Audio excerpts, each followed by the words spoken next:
প্রথমে আমি সুনামগঞ্জ 5 আসন থেকে নির্বাচিত মাননীয় সদস্য কলিমুদ্দিন আহমদকে তার জরুরি জনগুরুত্বপূর্ণ বিষয় গুরুত্বসম্পন্ন বিষয়ে মনোযোগ আকর্ষণের নোটিশটি পড়ার জন্য আহ্বান জানাচ্ছি। নোটিশটি পড়ুন। মাননীয় স্পিকার, আপনাকে ধন্যবাদ। আমার উত্থাপনীয় বিষয় হচ্ছে সুনামগঞ্জ জেলার সুনামগঞ্জ দোয়ারাবাজার উপজেলা সড়ক বন্যায় বিধ্বস্ত হওয়া 2টি ব্রিজ নির্মাণ প্রসঙ্গে। সুনামগঞ্জ জেলার সুনামগঞ্জ থেকে দোয়ারাবাজার উপজেলা সড়কে 2টি ব্রিজ বন্যায় বিধ্বস্ত হওয়ার যোগাযোগ বিচ্ছিন্ন হয়ে পড়েছে এবং দোয়ারাবাজার উপজেলার জনগোষ্ঠীর জীবনযাপন দুর্বিষহ হয়ে পড়েছে। অনতিবিলম্বে বর্ণিত সড়কের 955 চেইনেজে নোয়াগাঁও ব্রিজ ও 3800 চেইনেজে পানাইলডরের ব্রিজ 2টি জরুরি ভিত্তিতে নির্মাণ অত্যন্ত গুরুত্বপূর্ণ। বিষয়টি জনগুরুত্বপূর্ণ বিধায় আমি মাননীয় মন্ত্রী মহোদয়ের দৃষ্টি আকর্ষণ করছি। এছাড়াও শরীফপুর ব্রিজ, পশ্চিম বাংলা বাজার ব্রিজ এবং নাসিমপুর ব্রিজের বিষয়ে আপনার সদয় দৃষ্টি আকর্ষণ করছি। ধন্যবাদ মাননীয় স্পিকার। ধন্যবাদ মাননীয় সদস্য। স্থানীয় সরকার, পল্লী উন্নয়ন ও সমবায় মন্ত্রী মির্জা ফখরুল ইসলাম আলমগীরকে এ বিষয়ে তার সংক্ষিপ্ত বিবৃতি প্রদানের জন্য আহ্বান জানাচ্ছি। ধন্যবাদ মাননীয় স্পিকার। সুনামগঞ্জ জেলায় ইতিমধ্যেই আমরা সবাই জানি যে বন্যার পানি অনেকগুলো ক্ষতি করে ফেলেছে। বিশেষ করে যে ব্রিজগুলো আছে সেই ব্রিজগুলো অনেকগুলোই বিধ্বস্ত হয়ে গেছে। সুনামগঞ্জ ছাতক ভায়া দোয়ারাবাজার রাস্তায় আইডি নম্বর 6903320001 955 মিটার চেইনেজে 95 মিটার ব্রিজের কাজ এলজিডির রুরাল ট্রান্সপোর্ট ইমপ্রুভমেন্ট প্রজেক্ট 2 এর আওতায় বাস্তবায়ন শুরু করা হয়। অ্যাবেটমেন্ট এবং পাইল ক্যাপের কাজ হওয়া মাত্রই আগাম বন্যার পানিতে ব্রিজ সাইট সহ সমুদ্র এলাকা তলিয়ে যায়। এই পানি নিষ্কাশনের কোনো সুযোগ ছিল না। ইতিমধ্যে স্কিম এবং প্রকল্পের মেয়াদ শেষ হয়ে যাওয়ার কারণে অসম্পূর্ণ অংশ বাস্তবায়ন করা যায়নি। বৃষ্টির অসমাপ্ত কাজ অন্য কোনো প্রকল্প অন্তর্ভুক্ত করে বাস্তবায়নের উদ্যোগ গ্রহণ করা হবে।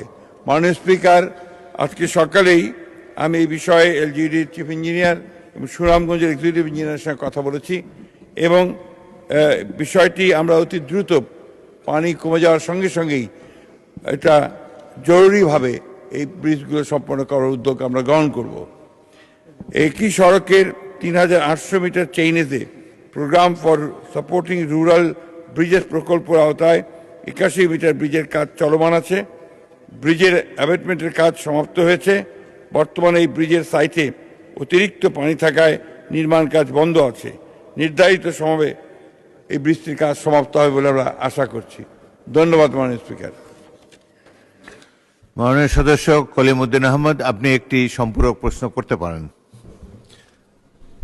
মাননীয় স্পিকার, সম্পূরক প্রশ্নের আগে আমি একটি বিষয়ে মাননীয় প্রধানমন্ত্রী এবং আমাদের হাউসকে অবহিত করতে চাই। প্রবল বর্ষণে সুনামগঞ্জ সহ সকল হাওর তলিয়ে যাচ্ছে। আমাদের কৃষকরা মাঠে লড়াই করছে ধান কাটার জন্য। এ বিষয়ে সরকারের পক্ষ থেকে সর্বাত্মক সহযোগিতা করার জন্য আমি আপনাদের সকলের দৃষ্টি করছি, বিশেষ করে মাননীয় প্রধানমন্ত্রী মহোদয়ের দৃষ্টি আকর্ষণ করছি। প্রশ্ন করুন।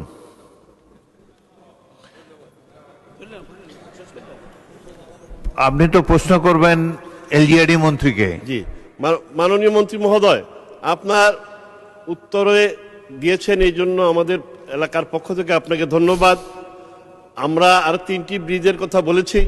সেই ব্রিজের ব্যাপারে আপনাকে আমি চিঠি দিব।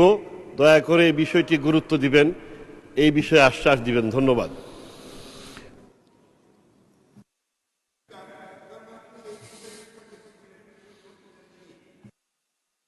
মাননীয় প্রধানমন্ত্রী।